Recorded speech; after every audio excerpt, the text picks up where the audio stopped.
요즘 우리 사회에서 제일 핫한 소식이 뭐라고 생각하십니까?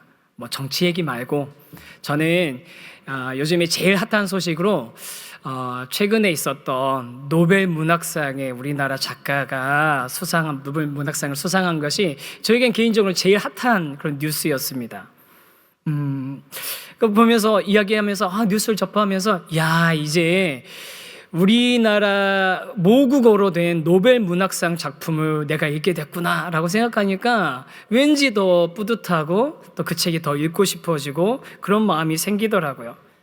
관련된 많은 뉴스들을 보면서 어떤 생각을 하게 됐냐면요.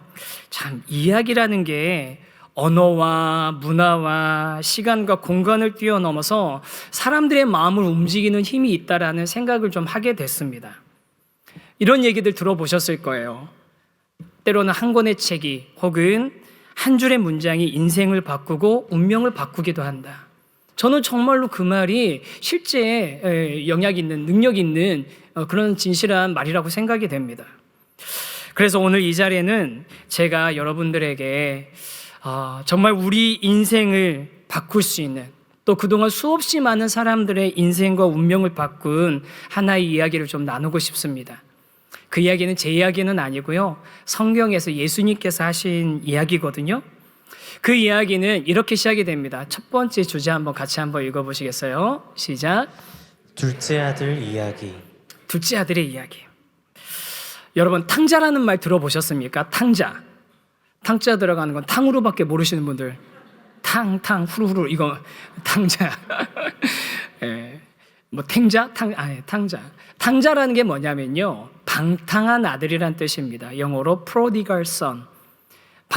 허랑방탕하게 그렇게 방탕한 모든 것들 삶을 탕진한 그런 아들이라는 거죠.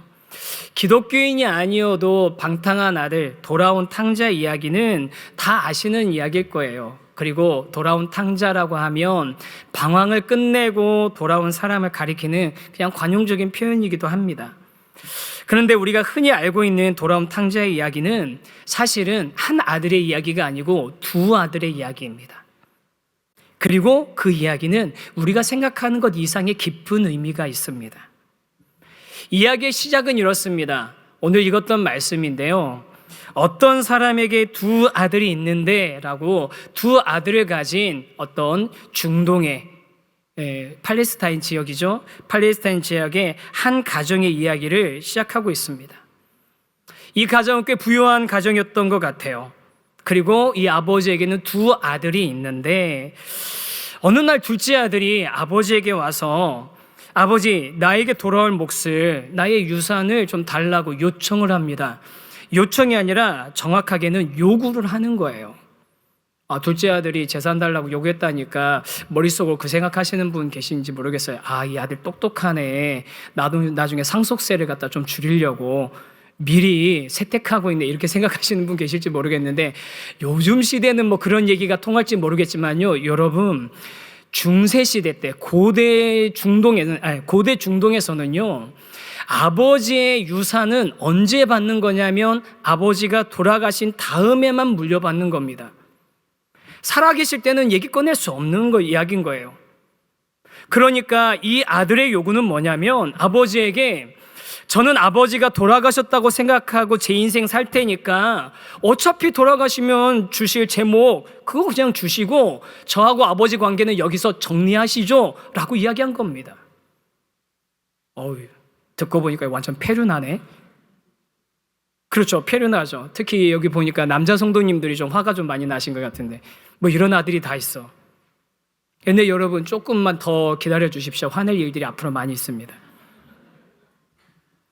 이 둘째 아들 이렇게 요구하는 그 둘째 아들의 이야기를 저희들도 이거 뭐야 그 의미를 알고 나니까 이거 폐륜하다 싶잖아요. 그 당시에 이야기를 같이 듣고 있던 그 사람들도 다 그렇게 생각했을 거예요. 뭐야 이 둘째 아들, 죄송합니다, 싸가지가 없네. 어떻게 아빠가 살아있는데 감히 유산 얘기를 꺼내. 그런데요, 놀라운 이야기는 그 다음에 나옵니다. 둘째 아들이 아버지에게 유산을 요구하는데 글쎄 아버지가 순순히 그 아들의 요구를 군만 없이 들어주는 겁니다. 아들이 둘 있다고 말씀드렸잖아요. 유산이 이제 어떻게 배분이 되냐면요. 그 당시 이제 그 문화로 보면 첫째, 그러니까 상속받아야 될 첫째 아들은 다른 아들들의 2배를 받습니다. 왜냐하면 계속 가문을 이어가야 되니까. 그리고 나머지는 하나씩 받게 되는데 아들 둘밖에 없으니까 형은 둘, 동생은 하나. 그래서 동생이 3분의 1의 재산을 받게 되는 거죠. 아버지가 이 3분의 1의 재산을 동생에게 떼어주는, 둘째 아들에게 떼어주는 겁니다. 뭐 어떤 거였겠습니까? 그 당시에 재산이라는 게 땅, 낙타, 염소, 말, 뭐 이런 거 아니었겠어요? 그런 것들을 이제 다 나눠줬더니 글쎄 성경에 보니까 어떻게 하냐면 이 아들이 받은 지 며칠 만에 이걸 다 현금화 해가지고 아버지를 떠나버립니다. 아버지의 등을 완전히 돌려버리는 거죠. 여러분 부동산 거래 해보셨죠? 부동산 거래가 며칠 만에 되던가요? 아니 부동산 거래가 며칠 만에 됩니까?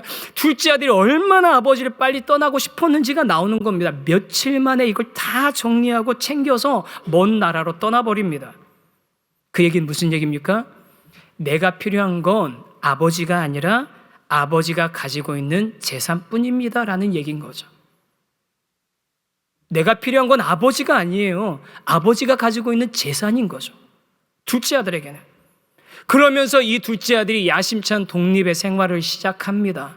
그런데 결과는 뻔하죠. 이런 야망을 가지고 자유를 찾아서 떠난 둘째 아들 어떻게 되겠습니까? 비참한 상태에 빠지는 거죠. 저는 이 둘째 아들의 이야기를 보다가 옛날에 읽었던 소설 알퐁스 도데의 황금대를 가진 사나이라는 소설이 생각이 났거든요. 혹시 보신 적 있으세요? 알퐁스 도데의 황금대를 가진 소년 사나이라는 소설을 보면요, 어떤 아이가 태어났는데 머리가 너무 크고 무거운 거예요. 그래서 의사들이 이 아이는 오래 살지 못할 것 같아요 그랬는데 이 아이를 부모님이 키우다가 이 아이가 계단에서 딱 떨어졌는데 머리에 상처가 났는데 머릿속에서 금이 새어나오는 거예요. 그리고 그걸 숨기고 있다가 아이가 이제 18살이 되니까 이 아이에게 그 사실을 알려줬더니 이 아이가 그때부터 이 황금대술을 꺼내서 쓰기 시작합니다. 자기 뇌를 꺼내서 처음엔 허랑방탕하게 쓰다가 나중에 안 되겠어, 이게 다 바닥나면 안 되자 아끼기 시작하거든요. 그런데 인생에 자기 여인을, 어떤 사랑하는 여인을 만나요. 그래서 그 여인을 위해서 또 다 꺼내서 씁니다.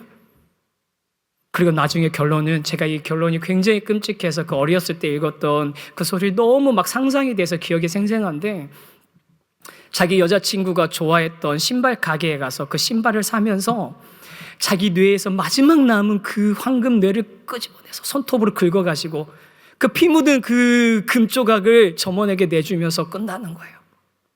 비참하게 끝나는 거죠. 자기 피가 섞인 뇌의 한 조각까지, 마지막 한 조각까지 긁어서 바쳤지만 결국 자신의 인생은 아무도 남지 않은 비참한 상태가 돼버린 겁니다. 둘째 아들이 이런 상태에 빠졌던 거예요. 그냥 이 둘째 아들은 좀 살기 어려운 정도가 아니라 이제는 끼니를 걱정해야 되는 그런 수준이 됐습니다. 그래서 돼지를 사료를 쓰는 쥐염 열매라는 게 있는데 그거라도 먹어서 허기를 좀 달래려고 했지만 이 돼지 사료도 얻어먹을 수 없는 상태가 된 거예요. 한마디로 돼지만도 못한 삶의 나락으로 떨어진 겁니다. 순식간에.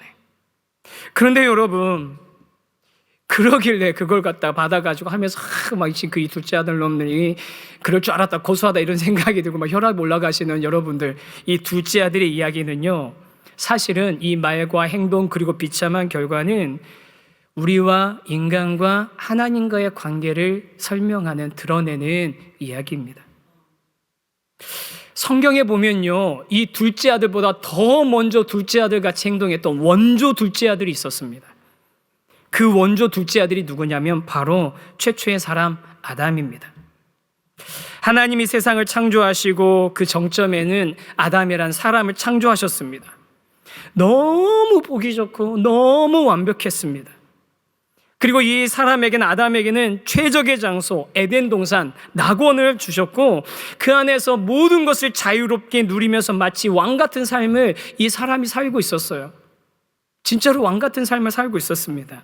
그런데 잘 아시는 것처럼 이 첫사람 아담이 하나님께서 금지하신 선악과를 따먹으면서 인간과 하나님과의 관계가 돌이킬 수 없는 상태로 악화됩니다.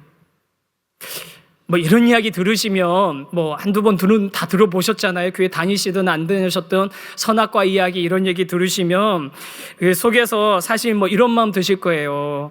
야, 그게 진짜 사실이면 너무 억울한 거 아니냐?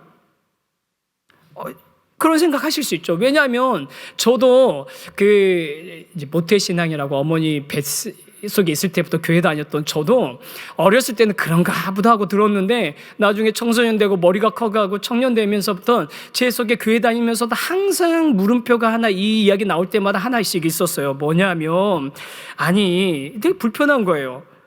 이거 다 따먹을 줄 아시면서도 먹지 말라고 하시고 하필이면 동산의 한 가운데에다가 이 나무를 떡하니 놓으신 거 하나님이 잘못하신 거 아니냐고, 하나님 함정 파놓은 거 아니냐, 이런 불만이 늘 있었죠. 그리고 100번 양보해가지고 그냥 선악과 따먹은 게 잘못이라고 하더라도, 인간의 잘못이라고 하더라도 여러분 과일 하나 따먹었다고 해서 아니 절대로 용서받지 못한 그런 죄인의 낙인이 찍히는 게 여러분 생각엔 가당키나 합니까? 이런 생각에 사로잡혀 있다 보니까 이 선악과 사건이 사실은 정말 중요한 요소들이 있는데 그 중요한 것들은 보이지 않고 내 머릿속에서만 이거 되게 불공평한데, 뭐가 합리적이지 않은데, 하나님 이상하게 심술궂은 것 같은데, 그런 불만만 쌓이고 의심만 쌓이는 거예요. 그런데 여러분 성경에는요, 아담이 첫 번째 사람이 이 선악과 나무를 따먹게 된 결정적인 그런 이유가 나와 있습니다. 그게 뭐냐면요, 머뭇거리면서 주저하면서 이 선악과를 따먹지 못하고 있는데 그때 뱀이 와서 유혹하면서 이렇게 얘기합니다. 한마디, 이 선악과를 먹으면 네가 하나님같이 될까 봐 못 먹게 하는 거야. 이거 먹으면 네가 하나님처럼 될까 봐 못 먹게 하는 거야. 반대로 이걸 먹으면 너는 하나님이 될 수 있어. 더 이상 하나님 밑에 있지 않아도 돼. 네가 하나님이 되면 돼. 네가 주인이야. 네 삶의 주인이야. 네 인생 네 마음대로 살면 돼. 더 이상 너에게 하나님은 필요 없어. 내 인생은 네가 주인이니까 누가 이래라 저래라 하는 것, 그런 거 필요 없는 것 아니야. 아담과 하와가 선악과를 따먹은 것은 그 유혹, 네가 하나님같이 된다는 그 말을 가지고 이 선악과를 따먹게 되는 겁니다. 그래서 하나님으로부터 등을 돌리고 하나님으로부터 피하게 되는 거죠. 여러분, 어떤 분이 이런 얘기를 하세요. 나 교회 가자고 막 이렇게 하면, 교회 가자 그러면 나 교회 가는 거 싫어. 교회 가면 자꾸 나보러 죄인이라고 그러는데 내가 무슨 죄를 그렇게 졌다고 자꾸 죄인이래, 죄인은. 이런 생각하시는 분 이 중에도 계세요? 혹시 주변에 있으시죠? 근데 여러분, 성경에서 말하는 죄는요, 이 세상에서 말하는 그런 범법 행위가 아니라 이렇게 원래 이 세상의 창조주이시고 주인 되시는 하나님에게 등지고 내가 주인인 것처럼, 내가 세상의 중심인 것처럼, 나 혼자 살 수 있는 것처럼 하나님으로 떠난 상태, 그 상태를 죄라고 얘기하는 겁니다. 내가 주인이라고 선언한 그 상태를 죄라고 이야기하는 겁니다. 이게 바로 선악과 사건의 본질인 거죠. 둘째 아들과 똑같은 이야기 아닙니까? 둘째 아들의 마음이 이거잖아요. 아버지, 더 이상 아버지는 내 인생에 있어서 이래라 저래라 간섭하지 마십시오. 나에게 아버지는 필요 없습니다. 나는 내 인생 그냥 살겠습니다. 그러니 아버지가 가지고 있는 돈이나 나에게 주세요. 아버지와 관계가 중요한 게 아니라 아버지가 가지고 있는 게 나는 필요할 뿐입니다. 이 둘째 아들이 아담처럼 하나님을 떠나 독립선언한 아담처럼 아버지를 떠나겠다고 독립선언한 겁니다. 그리고 그 결과는 어떻게 됐습니까? 둘째 아들은 아버지 품 안에 있을 때 모든 것이 풍요로웠고 모든 것이 자유롭고 누릴 수 있는 모든 것들이 정말 마음대로 누리는 삶이었는데, 그게 그렇게 누리고 있는 동안엔 귀한 줄 모르고 있다가 그렇게 귀한 줄 모르고 살았던 그 많은 것들을 상실한 비참한 삶이 돼버린 거죠. 이게 바로 인간의 상태인 겁니다. 이런 비참한 상태에 돼서야 이 둘째 아들은 그제야 생각이 나는 게 있었습니다. 그게 뭐냐면 내가 원래 살고 있던 아버지의 집입니다. 아버지의 집으로 돌아가려고 생각했더니 면목이 없죠. 면목이 있겠습니까? 이미 다 끌어다가 써버렸으니까. 내 이런 상태에 내가 생각할 때는 만약에 내 아들이 이랬으면 나는 절대로 이 아들 받아들일 수 없어. 내가 생각할 때는 아버지가 받아들여주지 않을 것 같은 거예요. 그 많은 재산 다 탕진했으니 불같이 화를 내실 게 뻔하다고 생각했습니다. 그래서 머리를 짜내서 생각한 게 뭐냐면, 그래도 여기서 이렇게 사는 것보다는 아버지한테 가서 사는 게, 그 그늘에 사는 게 더 좋을 텐데 방법이 없을까 생각해보다, 그래, 그러면 아들이 아니라 품꾼, 돈 받고 일하는 품꾼으로라도 여겨달라고 그런 마음으로 아버지의 집을 찾아갑니다. 그런데 여러분, 여기서 또 다른 반전이 일어납니다. 무슨 이야기냐면, 우리 두 번째 주제 한번 읽어보시겠어요? 시작. 아버지 달리다. 아버지가 달립니다. 마침 이 아들이 이제 저 마을의 언덕을 넘어서 마을의 어귀로 들어갑니다. 마을의 초입으로 들어가는 그 길에 들어섰는데 저기 멀리서 누가 달려오는 거예요. 저기 멀리서 누가 달려오는데 누구겠습니까? 아버지죠. 아라비아의 예수라는 책이 있습니다. 그 아랍에서 태어나서 신앙생활을 한 어떤 그리스도인이 그 중동 사람의 시각으로 예수님이 하신 말씀, 예수님이 하신 그 행동들을 그 중동 사람의 눈으로, 그 문화의 사람의 눈으로 봤는데, 그 사람이 이런 얘기를 해요. 이 장면을 보면서 중동, 특히 고대의 중동에서는 어른들, 사람들의 존경을 받는 위치에 있는 사람들은 절대 뛰는 법이 없다고 합니다. 어른이나 사람들의 존경받는 위치에 있는 사람은 절대 뛰는 법이 없대요. 뛰는 것은 어린아이들이 하는 경망스러운 행동이라는 거죠. 그런데 여러분, 성경에 보니까 이 아버지는 아직도 저기 멀리 아들이 있는데 아들을 향해서 달리기 시작합니다. 아버지가 달렸다니까 어떤 분이 그러더라고요. 빨리 뛰어가서 갖다 때리려고 뛰어가신 거 아니에요? 아니, 줘봐요. 여러분, 그러려고 뛰어갔겠습니까? 여러분, 그렇게 불편했으면 숨으셨겠죠. 피하셨겠죠. 만나지 않아줬겠죠. 불편했으면. 그런데 달려간 거예요. 그게 성경에 이렇게 나와 있거든요. 20절 한번 보시겠어요? 같이 한번 읽어보겠습니다. 시작. 이에 일어나서 아버지께로 돌아가니라. 아직도 거리가 먼데 아버지가 그를 보고 측은히 여겨 달려가 목을 안고 입을 맞추니. 이에 일어나서 아버지가 달려갑니다. 아버지가 그를 보고 측은히 여겨 달려가 목을 안고 입을 맞추는데, 저는 이 성경 말씀을 읽을 때마다 제 눈에 들어오고 제 가슴을 만지는 단어가 하나 있습니다. 표현이 있습니다. 아직도 거리가 먼데. 아직도 거리가 먼데. 아버지가 날 받아주실까 안 받아주실까 망설이면서 발걸음을 떼지 못하고 그 언덕 어귀에 있는데,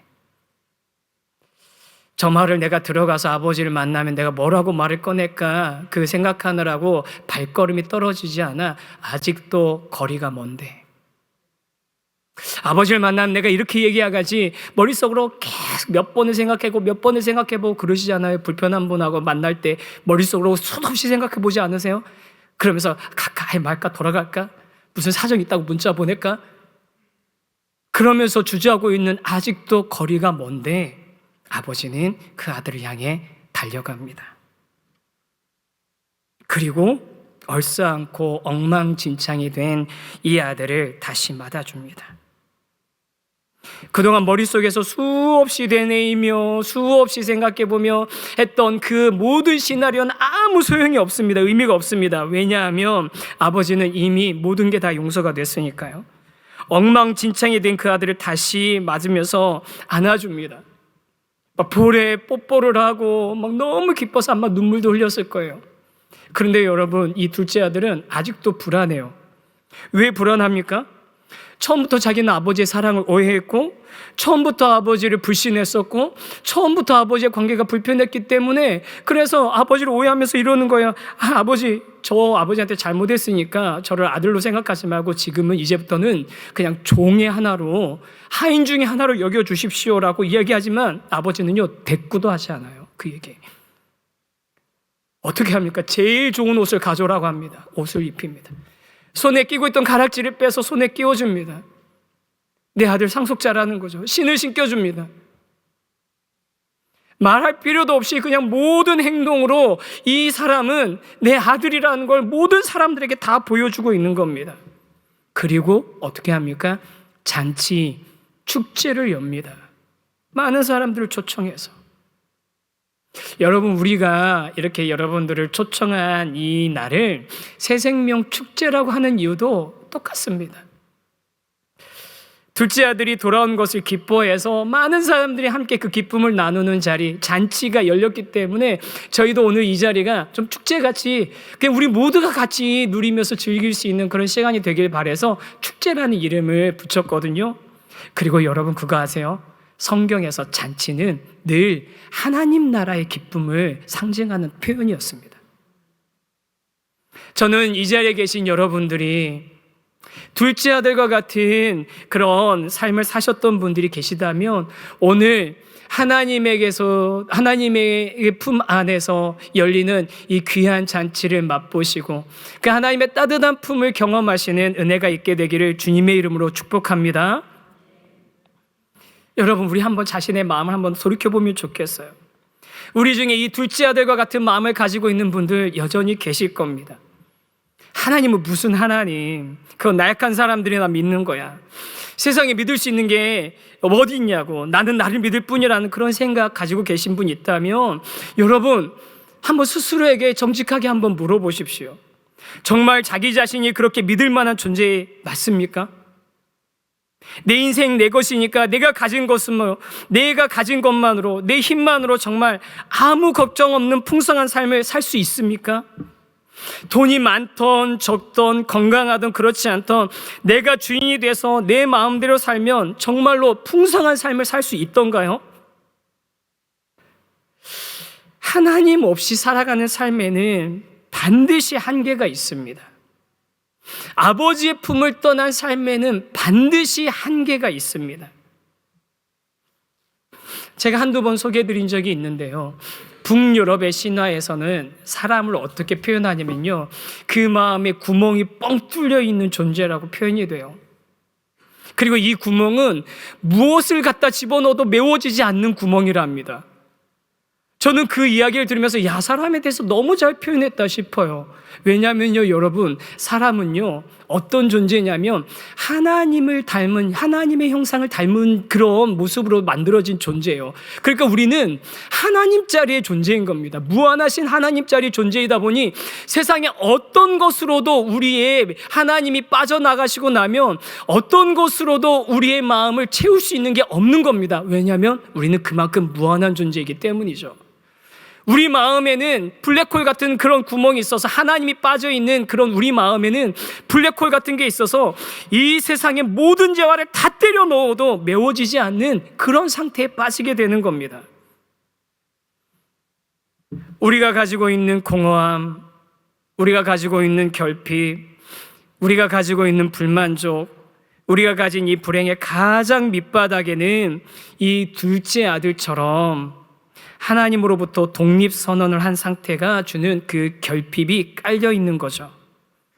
사실상 오늘 처음 여기 오신 분이나 아니면 그동안 계속 교회 다녔던 저희들이나 모두 다 사실은 이 둘째 아들 같은 사람이었습니다. 그런데 다행인 건 뭡니까? 둘째 아들 같은 우리들이었는데 하나님은, 그 아버지는 마을 어귀에서 발이 떨어지지 않아 머뭇거리는 우리를 보며 달려오는 아버지라는 겁니다. 달려와서 우리를 안아주십니다. 아직도 거리가 먼데. 와서 그 많은 돈 어디다 썼냐고 책망하거나 이 꼴이 뭐냐고 비난하지 않으시고 그저 우리를 달려와서 안아주시는 하나님 아버지이십니다. 저는 이 자리에 있는 저와 여러분 모두가 이 하나님 아버지의 사랑을 알 수 있게 되기를 간절히 소망합니다. 그래서 어떤 목사님은 이 이야기를 보면서 이 이야기 전체에서 방탕한 그리고 모든 것을 허비한, 낭비한 사람은 둘째 아들이 아니라 바로 이 아버지라고 이야기해요. 그래서 탕부 하나님이라는 책을 쓰셨습니다. 터무니없는 아들의 요구를 다 들어주시고 아무 조건 없이 이 아들을 다시 받아주시는, 어떻게 보면 바보 같은 아버지인 거죠.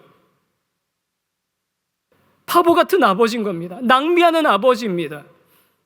그걸 아들이 다 갖다 낭비했는데도 그냥 아무 조건 없이 그냥 그 아들을 맞아주시는 그 아버지, 그분이 바로 우리 하나님이십니다. 그리고 오늘 여러분을 초청해서 저희가 알려드리고 싶은 게 바로 이 하나님 아버지의 사랑입니다. 하나님은 이 이야기의 아버지처럼 우리가 무엇을 했던 상관하지 않고 어떤 삶을 살았던 따지지 않으시고 그저 사랑하는 아들, 사랑하는 딸이기 때문에 저와 여러분을 기다리고 계셨고 저와 여러분을 아무 조건 없이 받아주신다는 겁니다. 오늘 이 자리에 오신 모든 분들이 하나님 아버지의 사랑을 알게 되고 하나님 관계에 회복되는 그런 축복을, 복을 회복하시게 되기를 주님의 이름으로 간절히 원합니다. 그런데요, 이야기는 여기서 끝나지 않아요. 세 번째 주제 한 번만 같이 한번 읽어보겠습니다. 시작. 둘째보다 심각한 첫째 아들 이야기. 처음 시작할 때 아들이 몇 명 있다고 말씀드렸죠? 아들이 둘이 있었어요. 우리는 탕자 이야기하면 이 둘째 아들 이야기만 생각하는데 아니에요. 둘째보다 심각한 첫째 아들의 이야기가 있습니다. 이 첫째 아들은요, 뭐 우리가 볼 때 이 아들이 뭐가 문제일까 싶잖아요. 그냥 아버지 밑에 있었는데 심각한 문제를 가지고 있었습니다. 뭐냐면 둘째 아들이 돌아와가지고 집에 잔치가 벌어졌는데 이 나가 있던 첫째 아들이 들어온 겁니다. 들어와서 보니까 집에 뭔가 변화가 있다는 걸 감지할 것 아니에요. 뭐 분위기가 바뀌었으니까. 종을 불러서, 하인을 불러서 물어보면 야 무슨 일이 생겼냐? 그랬더니 동생이 돌아오셨습니다. 아버지가 너무 기뻐가지고 송아지 잡고 뭐 사람들 초청해가지고 지금 잔치 벌이고 있습니다. 그 얘기를 들었을 때 형의 마음이 어땠을까요? 빈정이 상하는 정도가 아니에요. 화가 났습니다. 이 첫째 아들은 이 동생이 돌아왔다는 얘기를 듣고 화가 난 겁니다. 여러분, 이 첫째 아들은 그동안 그러면 아버지 밑에서 있으면서 아버지와 살면서 어떤 마음을 가지고 살고 있었을까요? 이 첫째 아들을 좀 자세히 살펴보면요, 연구해보면 그동안 사람들이 이런 얘기하는 분을 제가 많이 들었거든요. 내가 예수는 좋은데 교회는 싫어. 교회 다닌 사람들은 좀 싫어. 목사는 더 싫어. 그래서 교회 안 갈 거야. 이렇게 말하는 분들의 마음을 이 첫째 아들을 연구해 보면 우리가 알 수 있게 돼요. 그 이유를 알 수 있어요. 여러분, 그 이유 궁금하지 않으세요? 않으세요? 궁금하시죠? 그건 다음 주에. 다음 주에 한번 더 오세요. 이 얘기 정말 중요한 얘기예요. 첫째 아들은 도대체 무슨 문제를 가지고 있나? 둘째보다 더 심각한 문제를 그 속에 가지고 있었거든요. 이 자리에 오신 여러분들, 교회를 먼저 다니던 저희들도요, 사실은 다 둘째 아들이었습니다. 저도 둘째 아들이었습니다. 누구나 다 둘째 아들이었어요.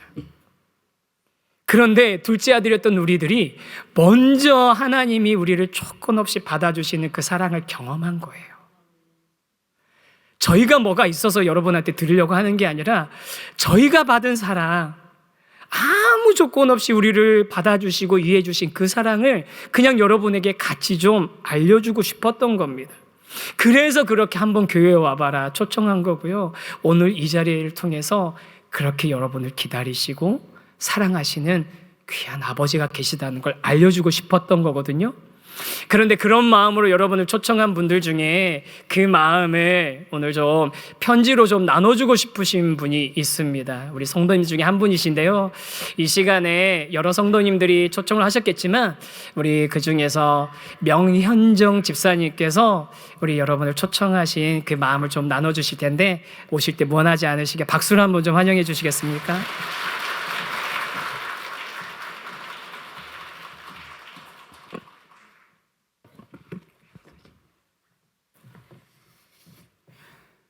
오늘 이곳 세우신 교회 새생명 축제에 초대되신 저의 사랑하는 자매님, 귀한 발걸음을 내딛어 주셔서 정말 감사드려요.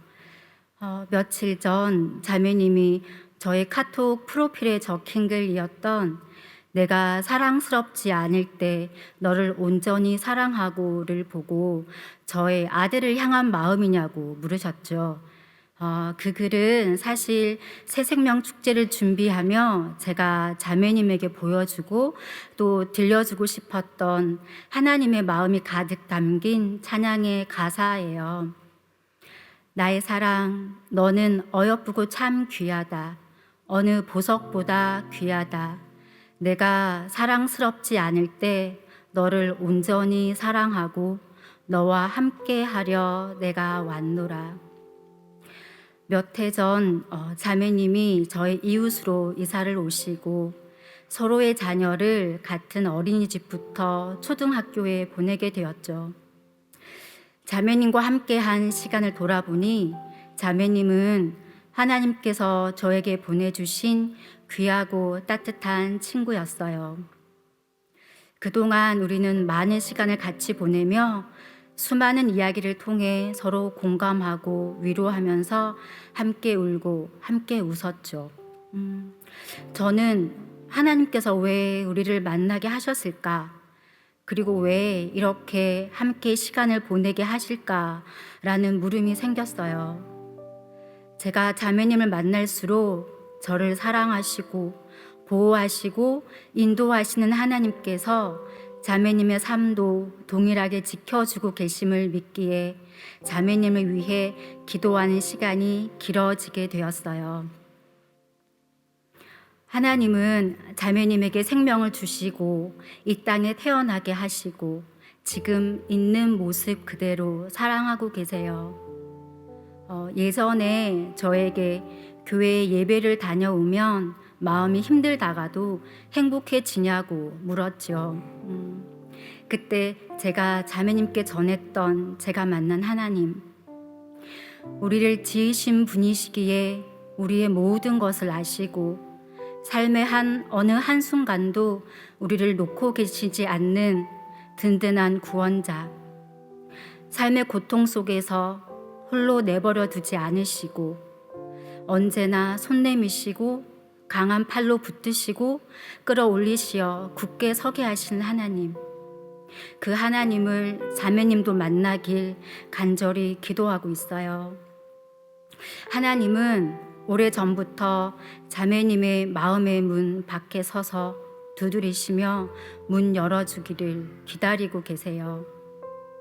새싹이 돋고 꽃이 피고 해가 뜨거워지고 강한 비바람이 불고 나무는 열매를 맺고 울긋불긋 아름다워지다가 시들어지고 다시 눈보라가 치는 차가운 때에도 언제나 한결같이 문 밖에 서서 기다리고 계세요. 문을 열면 자매님에게 들어가 더불어 먹고 마시며 함께 풍성한 삶을 살아가길 바라시는 그분께 닫혀있던 마음의 문을 열어드리는 오늘 이 예배가 되면 좋겠어요. 자매님과 함께 하나님의 사랑을 누리며 좋은 친구로 살아가기를 간절히 바라며 오늘도 자매님을 위해 기도할게요. 감사합니다.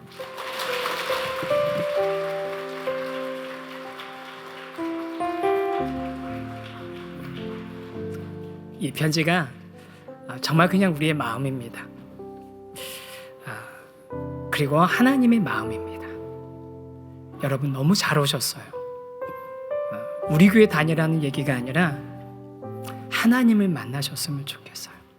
그게 여러분 둘째 아들의 삶에 있어서 진정한 터닝 포인트입니다.